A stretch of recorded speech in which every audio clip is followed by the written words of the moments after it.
বিসমিল্লাহ রহমান রহিম। প্রিয় দেশবাসী, সবাইকে জানাই আন্তরিক শুভেচ্ছা অভিনন্দন। আশা করি সবাই ভালো আছো, যে যেখানে আসো দেশের বাইরে, সবাইকে জানাই আন্তরিক শুভেচ্ছা অভিনন্দন। যেটা নিয়ে আসলাম সেটা হলো ডক্টর মোহাম্মদ ইউনূস সফর শেষ করে, লন্ডনের সফর শেষ করে দেশে ফিরেছেন এবং তিনি একজন লন্ডনের বড় একটা চ্যানেলে তিনি ইন্টারভিউ দিয়েছেন। তাকে প্রশ্ন করা হয়েছে যে ওনার কি কোনো শখ আছে কিনা ইলেকশানে আসার জন্য, নির্বাচন করার জন্য। তিনি সরাসরি বলে দিয়েছে যে না, আমার এই ধরনের কোনো চিন্তা ভাবনা মাথাও নেই, আর এই ধরনের আমি চাইও না। আমি যে দায়িত্বটা নিয়েছি শুধু এই দায়িত্বটা পালন করি, আমি আমার জায়গায় ফিরে যেতে চাই, বিজনেসে ফিরে যেতে চাই। অনেকে একদম স্পষ্ট ভাষায় বলে দিয়েছে।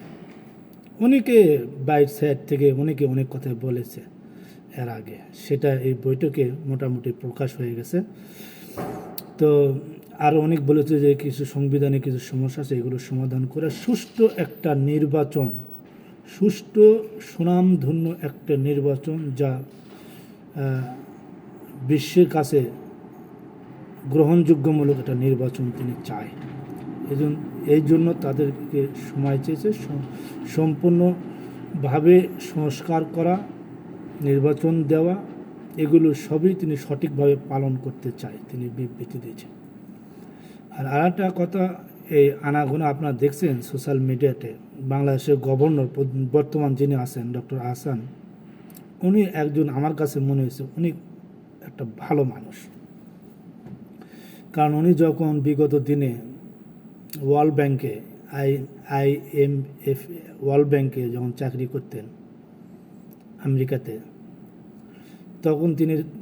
তখন তিনি ওখানে দুটো বাড়ি কিনেছিলেন আমেরিকা ওয়াশিংটনে।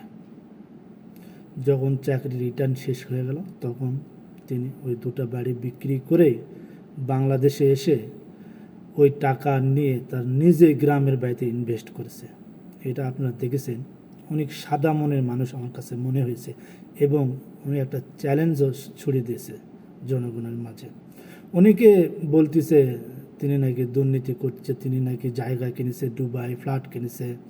এগুলো তিনি একদম ভালোভাবে মিডিয়ার কাছে একবার চ্যানেল জানাইছে। এটা উনি বলছে সজীব জয়ের কথা, যে উনি নাকি এই বিভ্রান্ত ছড়াইতেছে জনগণের মাঝে। তো ওনাকে চ্যালেঞ্জ দিয়েছে। তিনি বলেছে যে 1976 সালে IMF-এ চাকরি করত, ওই আমলে তারও আগে যখন তিনি স্টুডেন্ট ছিলেন, তখন সে বাংলাদেশ থেকে মাত্র $15 উনি সাথে নিয়ে গেছিল। এটাই তার নিয়ে যাওয়া। বরঞ্চ তিনি আমেরিকাতে দুটো বাড়ি বিক্রি করে বাংলাদেশে ইনভেস্ট করেছে, এবং তিনি বছরে 40-50 লক্ষ টাকা ইনকাম ট্যাক্স দিয়েছে। এটা ওনার বক্তব্য। আমার কাছে মনে হয়েছে সবগুলো বক্তব্য বাস্তব, কারণ মানুষের চেহারার উপর কিন্তু অনেক কিছু ভাসে, এটা আপনাদের বুঝতে হবে। তো আমার কাছে মনে হয়েছে উনি একজন ভালো লোক। আসলে মানুষ তো এই জিনিসগুলো, এই গুণ অভ্যর্থনগুলো মানা নিতে পারতেছে না, বুঝছেন। যারা এগেনস্টে পার্টি আছে তারা এগুলো মেনে নিতে পারতেছে না, যে হায় কি সর্বনাশ হয়ে গেল, মাথায় আসমান ভাঙ্গা পড়েছে। এটা তো কল্পনাই করে পারেন যে জিনিসটা হবে, এটা সহজে মেনে নেওয়া যায় না। এখন যারা বর্তমান আছে ক্ষমতায়, তাদের উপরে অনেক কিছু দোষ চাপানোর চেষ্টা করছে। আসলে এগুলো কতটুকু বাস্তব এটা আমার জানা নাই, বোঝা গেল। এটা আপনারা বিশ্লেষণ করে দেখবেন। তো উনি ভালো একটা বিবৃতি দিয়েছেন ডক্টর আহসান, বাংলাদেশের গভর্নর। উনি আমার কাছে মনে হচ্ছে উনি একটা ভালো মানুষ, এবং জয়ের উপর একটা চ্যালেঞ্জ ছুড়ে দিয়েছে, যে আমি যে ইনভেস্ট করেছি সব ডকুমেন্ট সরকারকে দেওয়া আছে। জয়ের কয়টা দেওয়া আছে, চ্যালেঞ্জ গ্রহণ করুক, এরকম চ্যালেঞ্জ ছুড়ছে। এবং তিনি বলেছেন যে এগুলো এটা জনগণের মাঝে বিভ্রান্তি ছড়ানোর জন্য এইগুলো করছে। আসলে এগুলি বাস্তব তাই। তো যাই হোক, আর একটা নিউজ দেখলাম, সেটা হলো আমাদের ইসলামিক দল চরমনায়ের যিনি আছেন আমির সাহেব, তিনি বলেছেন, আপনারা দেখছেন, তিনি বলেছেন 1993 সালে বিএনপির বিরুদ্ধে বিরুদ্ধে বিরোধিতা করেছেন। এইবারও তাই নাকি বিএনপির বিরোধিতা করবে।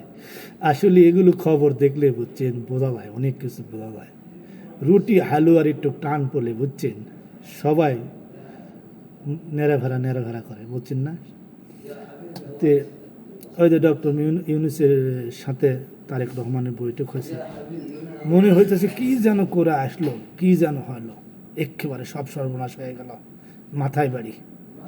তারা এখন উল্টা পথে, মানে যেদিকে ম্যাক সেদিকে ছাতি ধরে, বুঝতে পারছেন?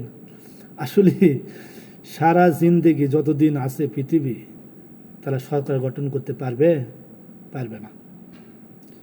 কয়েকদিন আগে দেখছেন তো বরিশালের সিটি মেয়রের ঘোষণার জন্য তিনি হাইকোর্টে একটা রিট করেছিল, সেগুলো খারিজ হয়ে গেছে। মানে খাবারের জন্য খালি দৌড়াদৌড়ি করতেছে, কুটি গেলে খাবার পাওয়া যাবে।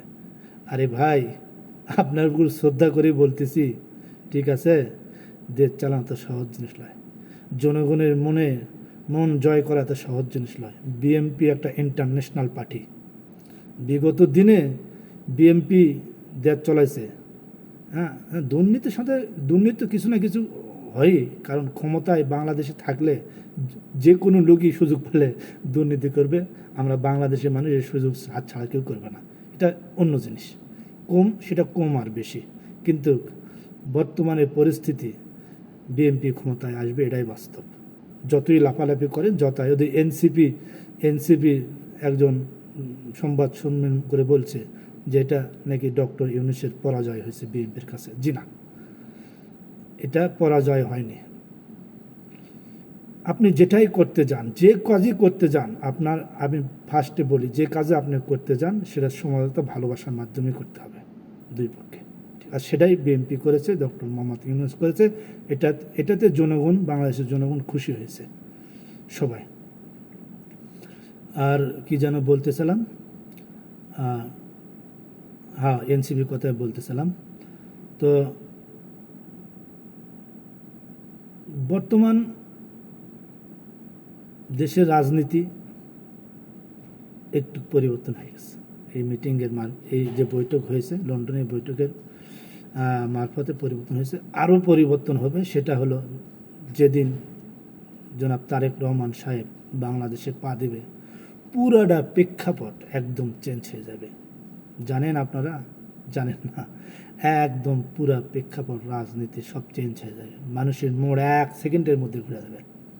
কারণ বিএনপি তো মানুষ ভালোবাসে, খালেদা জিয়াকে তো মানুষ ভালোবাসে, প্রেসিডেন্ট শহীদ জিয়াউর রহমানকে তো মানুষ ভালোবাসে।